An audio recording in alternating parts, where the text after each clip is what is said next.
Toi, toi qui me regardes, tu vois cette icône là, juste au-dessus là, le petit lien, clique dessus. Parce que tant que tu n'auras pas cliqué, je ne commencerai pas ma vidéo. Donc c'est soit tu cliques, soit tu vas attendre longtemps. Alors là, tu cliques, tu vas sur la page et tu fais s'abonner. Vas-y, j'attends que tu le fasses, vas-y.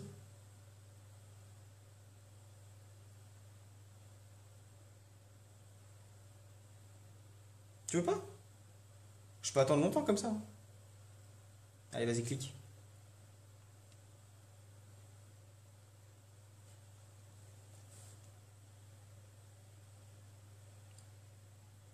Ça va être long.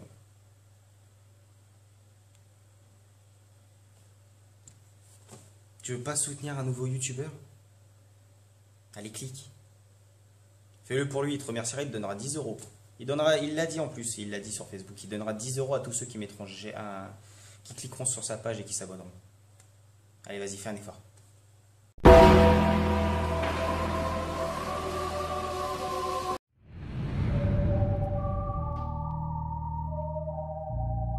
You know, if I say something, I mean it. These things happen. Yeah. If I ever said I'm never scared, just know I mean it. If I ever said I fuck your bitch, just know I mean it. And if I ever said I'm getting... Salut tout le monde, je suis très content de vous retrouver aujourd'hui pour cette deuxième vidéo pronostic pour Extreme Rules. Un show que j'affectionne particulièrement parce que tout est permis. C'est formidable. C'est d'une no disqualification à tout va, en principe, hein. Mais c'est un show que j'aime beaucoup. Ouais. Et on va sans plus tarder parler des 8 matchs qui composent ce pay-per-view. Premier match, ce sera en pré-show. Dolph Ziggler contre Baron Corbin. Alors déjà, pour Payback, j'avais vraiment pas su quoi dire par rapport à ce match. Pour moi, c'est une rivalité qui n'a pas de raison d'être parce que elle ne mène strictement nulle part. Ce sont deux catcheurs bien différents. À Payback, Baron Corbin avait perdu contre Dolph Ziggler, alors que je pensais au départ qu'il allait gagner justement pour faire tremplin. Et finalement, on a vu une défaite de Baron Corbin. Donc, pour ce pay-per-view là, je m'attends à une victoire de Baron. Ouais, j'avais déjà dit la même chose pour Payback, mais là, je pense que Baron pourra obtenir sa revanche. Malgré que ce soit un pré-show, je trouve ça quand même bizarre de faire venir une star de NXT dans le main roster et de le mettre en pré-show. Je sais pas, c'est bizarre. Mais ouais, une rivalité qui mène nulle part, des rencontres pas plus attrayantes que ça. Ouais, non, je m'attends pas à une victoire de Dolph. Là, je vois plus une revanche de Baron. Deuxième match de la soirée, Kalisto contre Rusev. Rusev accompagné de Lana, bien sûr. Je suis étonné que le match ne soit pas en pré-show, hein, vu que depuis 3-4 mois, on est habitué à voir Kalisto en pré-show pour défendre son titre. C'est assez étonnant. Là, très honnêtement, j'espère voir une victoire de Rusev parce que Kalisto, en tant que champion, je le trouve actuellement pas crédible. Pourtant, il a toutes les capacités, mais il est tellement mal booké, tellement mal utilisé que son règne de champion des États-Unis, non, c'est pas crédible. Ce qui est dommage. Mais ouais, je pense que on pourrait penser à un push de Rusev dans les mois à venir. Avec la rupture de la League of Nations, je pense qu'on peut s'attendre à un push des trois de Sheamus, Alberto et Rusev. Et je pense là que pour dimanche, Rusev aura son push. Donc pour moi, Rusev gagnant, il gagnera le titre et on va repartir sur peut-être une streak de Rusev, comme quand il est arrivé. Après, à savoir combien de temps ça va durer. Mais pour moi, Rusev est bien plus charismatique. Enfin, Oui, si, il est présent. En tant que champion, il saura redonner du prestige au titre. Il est plus massif, il est... Pourtant, c'est dommage parce que les luchadors sont très appréciés dans la lutte. Mais là, pour le coup, je pense que c'est pas encore l'heure de Kalisto. Ils lui ont donné un titre trop tôt. À NXT, il a brillé en tag team. Là, ils ont tenté un parcours solo. Pour l'instant, ça marche pas des masses. Je pense qu'il faut attendre encore un peu, histoire que Kalisto prenne plus de galons, qu'il soit plus présent, plus apprécié du public. Malgré qu'il est déjà bien apprécié. Hein. Mais Rusev sera un meilleur prétendant pour le titre. Troisième match de la soirée. Charlotte contre Natalya en submission match avec Ric Flair qui est banni du ringside. Si jamais Ric Flair intervient pendant le match, il fait perdre le titre à Charlotte au profit de Natalya. Une stipulation intéressante qui est une idée de Shane. C'est très intéressant. On peut penser que Charlotte pourrait perdre son titre, mais c'est justement durant cette soirée qu'on va voir si Charlotte mérite vraiment d'être championne. Un règne qu'on a l'habitude de voir, hein, une diva qui arrive, qui se bat à fond pour un titre, puis une fois championne, finalement, elle retourne sa veste, elle a un règne un peu bizarre, accompagnée elle est toujours accompagnée. Enfin, c'est un grand classique ce genre de règne. Mais je pense que Charlotte a tout ce qu'il faut pour être une excellente championne. Elle nous le prouve à chaque match. Un panel de prises diverses, un figure 4 revisité en figure 8. Elle est souple, elle est capable de faire beaucoup de choses sur un ring. Non, franchement, ça peut aller de bon train. Ouais. Le match va être intéressant. Dans le sens où Natalya, c'est une vétéran du catch.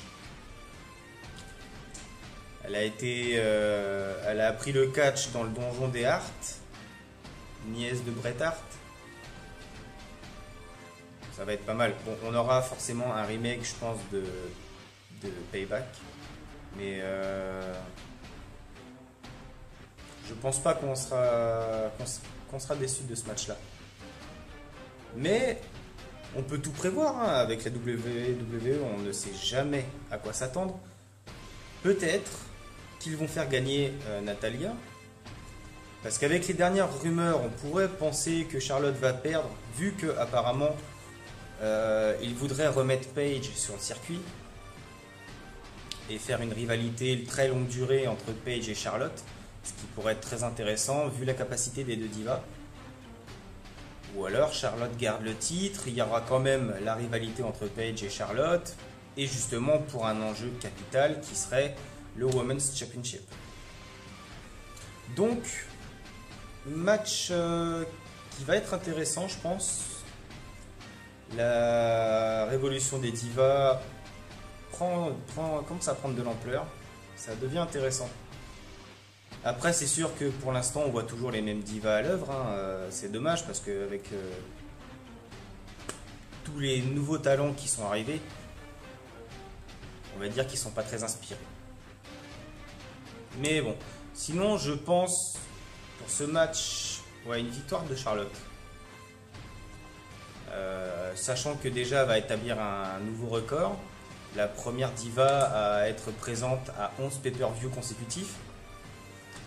Ils veulent la faire battre le record de Nikki sur le plus long règne des divas. C'est un excellent push pour Charlotte. Ouais, victoire de Charlotte. Quatrième match de la soirée. Miz contre Kevin Owens, contre Cesaro, contre Sami Zayn. Un match intéressant. Alors, on va retracer très rapidement le truc.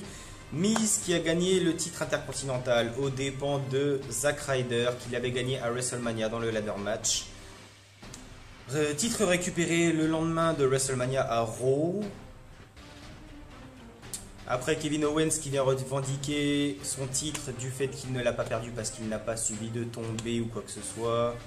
Cesaro qui a gagné son title shot. Puis Sami Zayn qui est venu se rajouter à la liste. Ça va être un match très intéressant, un Fatal 4-Way. On a 4 talents dans le ring. Je vais pas avoir grand chose à dire, alors je vous préviens tout de suite, il ne faut pas s'attendre non plus à ce que j'épilogue pendant 3 ans. Mais un match qui va être très technique, car ils ont tous leur capacité propre et ils ont énormément de talent, chacun d'entre eux. On pourra dire ce qu'on veut, on aura beau critiquer Miz ou Kevin Owens par rapport à son poids, ça va être très intéressant. On a vu les matchs ces dernières semaines, on sait tous de quoi ils sont capables tous les 4. Sami Zayn qui a un talent en devenir, Kevin Owens qui n'a plus rien à prouver, qui est là depuis déjà 1 an, qui a fait ses débuts face à Cena lors du US Open Challenge. Cesaro qui a un push monstre depuis 1 an, malgré que pour l'instant ça stagne, mais qui continue à nous impressionner de semaine en semaine. Et Miz qui n'a plus rien à prouver, qui est dans la fédération depuis tant d'années qu'on sait très bien qu'est-ce qu'il vaut. Il a gagné suffisamment de titres, Triple Crown Champion, il n'a plus rien à prouver. C'est juste un titre de plus qui vient s'ajouter à la longue liste. Non, je pense qu'on peut s'attendre à un très bon match.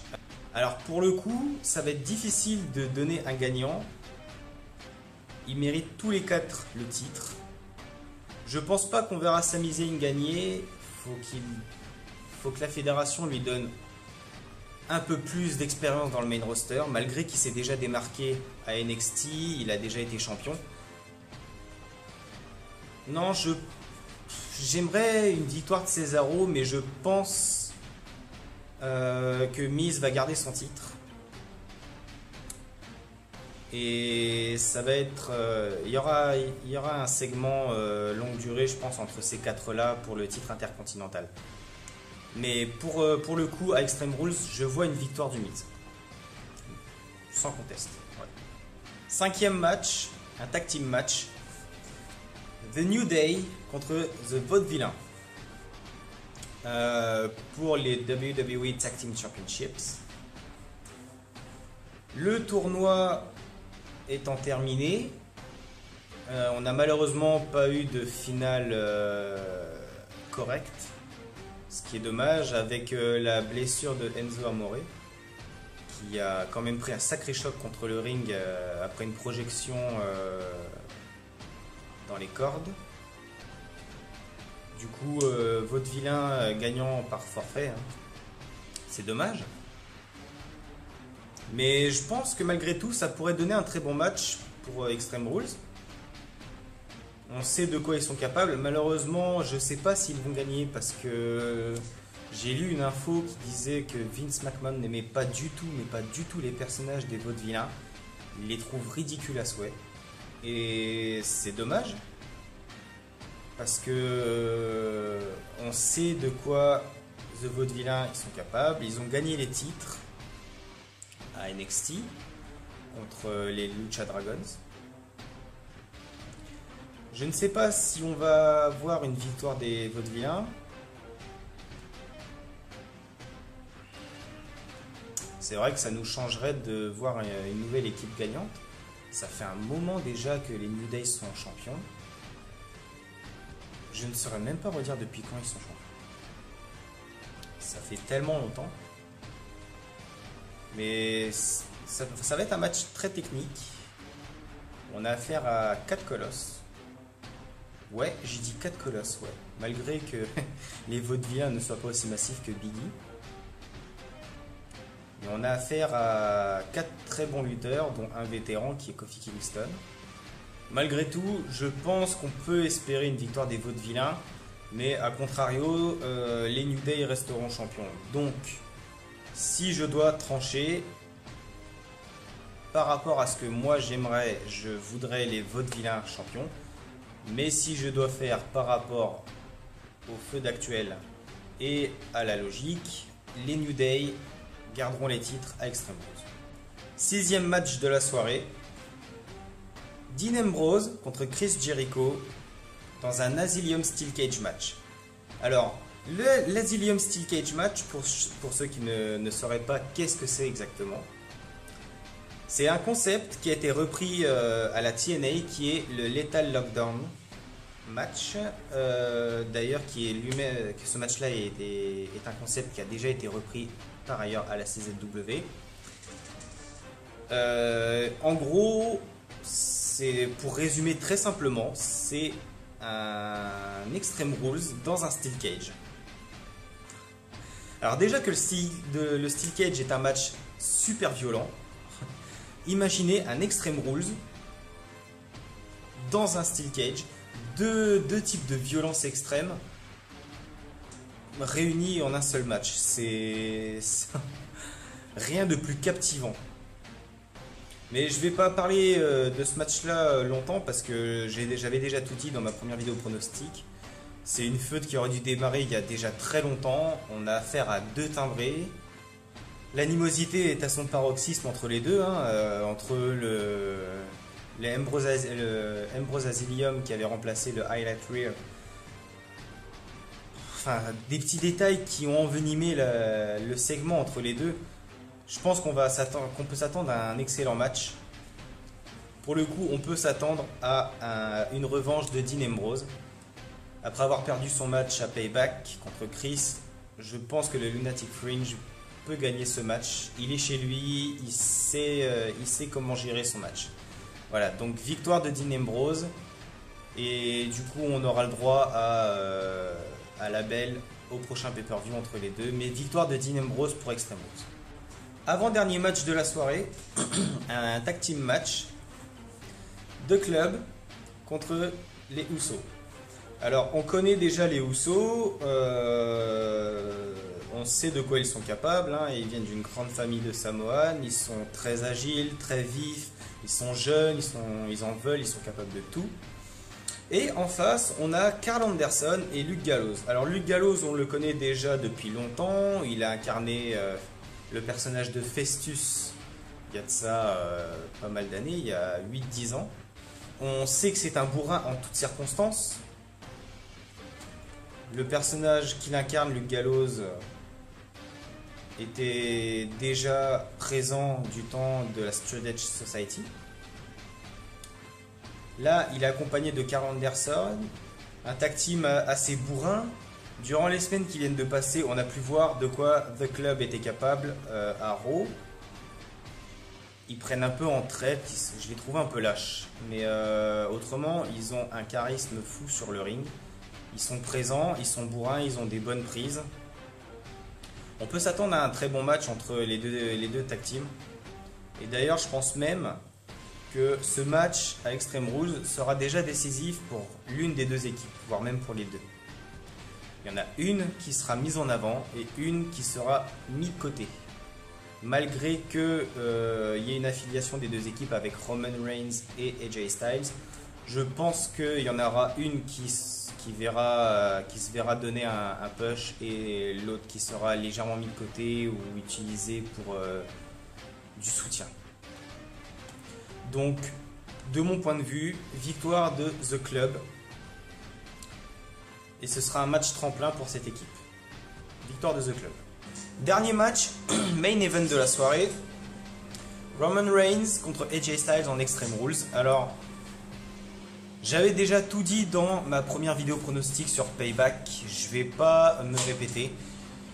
On a affaire à deux techniciens, un bourrin. En Extreme Rules, je pense que les deux vont se démarquer. On connaît AJ Styles, on sait qu'il a gagné dans toutes les fédérations où il a été, il a gagné il a gagné le titre majeur à chaque fois. Il a plus rien à prouver, on sait de qui on parle. Roman Reigns, comment épiloguer dessus? Roman est malheureusement trop chouchouté par Vince, il nous force à l'apprécier et malheureusement ça marche pas. On a du mal avec lui. Malheureusement pour Roman, on n'a pas eu le temps de l'apprécier pour le personnage qu'il est. Il a été mis en avant trop vite après la rupture du Shield et malheureusement il n'est pas apprécié par beaucoup, tout simplement parce qu'à chaque fois qu'il a été mis en avant, c'était pour le titre à chaque fois. Il n'a jamais eu un seul match, enfin, très rarement, mais autrement, mis à part quand c'était contre la Wyatt Family, il n'a jamais eu un seul match qui n'était pas pour la course au titre. Trop de mise en avant, on nous force à essayer d'aimer un personnage qui n'est pas totalement démarqué.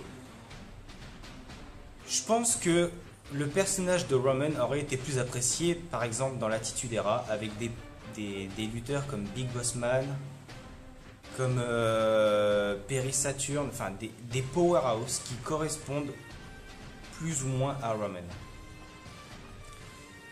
Il a toujours les mêmes prises parce qu'on le force à être un bourrin, alors que je suis sûr, vu l'agilité dont il fait preuve dans ses matchs, il pourrait très bien diversifier toutes ses prises. Mais malheureusement, voilà, c'est comme ça, le personnage de Roman est incomplet à mes yeux. Donc voilà, champion un peu, je sais pas s'il le mérite. Une info qui circule en ce moment serait que Vince en aurait marre de voir Roman se faire huer. Du coup, il serait possible qu'il y ait un dépush. Ce qui rejoindrait du coup une autre rumeur qui serait donc la reformation du Shield.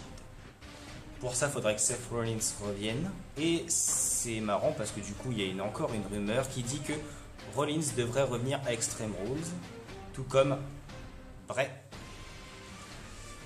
Mais pour en revenir à Roman, je pense qu'un dépush ne lui ferait pas trop de mal. Il mérite son push, mais pas tout de suite. Voilà. Donc, pour en revenir au match, forcément, de mon point de vue, ce sera une victoire de Roman. Bien sûr, en ringside, des deux côtés, on aura The Club pour AJ et The Usos pour Roman. Ça va être un match rempli d'animosité. Il y aura beaucoup de choses, je pense. On ne devrait pas s'ennuyer. Mais de mon point de vue, ouais, victoire de Roman, malheureusement, aux dépens d'AJ Styles, qui mériterait de gagner le titre, mais même si c'est pas tout de suite, il faut que les deux travaillent leur personnage. Et ils sont complets tous les deux, hein, mais le titre, pas tout de suite, pas aussitôt. Donc Roman qui garde le titre, et ce sera le match qui bouclera malheureusement Extreme Rules. Dans la globalité du pay-per-view, par rapport au match et aux prédictions que j'ai faites, je pense qu'on peut s'attendre à un bon pay-per-view. Extreme Rules en général n'est pas un pay-per-view qui déçoit. Et si je devais mettre une note à ce pay-per-view, je mettrais à peu près 15-16. Ça va être une soirée très mouvementée et qui ne devrait pas décevoir les fans. Si ma vidéo pronostic vous a plu, n'hésitez pas à cliquer sur j'aime juste en bas de la vidéo et à vous abonner pour ceux qui ne l'ont pas encore fait. Venez, on est déjà nombreux, on a dépassé les 350 abonnés, c'est formidable, vous êtes de plus en plus nombreux à vous abonner à ma chaîne et je vous en remercierai jamais assez pour ça. D'ailleurs, je tiens à préciser, n'hésitez pas à laisser un commentaire avec toutes les questions que vous avez parce que le 30 mai, ce sera les 1 an de la chaîne et je voudrais faire une vidéo FAQ pour fêter les 1 an de la chaîne et les 350 abonnés dépassés. Donc n'hésitez pas à laisser vos commentaires en bas de la vidéo ou sur Facebook puisque je la posterai sur ma page et sur divers groupes de catch. N'hésitez pas à me laisser toutes vos questions, sauf du privé. J'y répondrai très volontiers et voilà. Donc merci encore de me suivre, merci pour la fidélité dont vous faites preuve. A très bientôt dans une nouvelle vidéo et merci encore. Ciao tout le monde!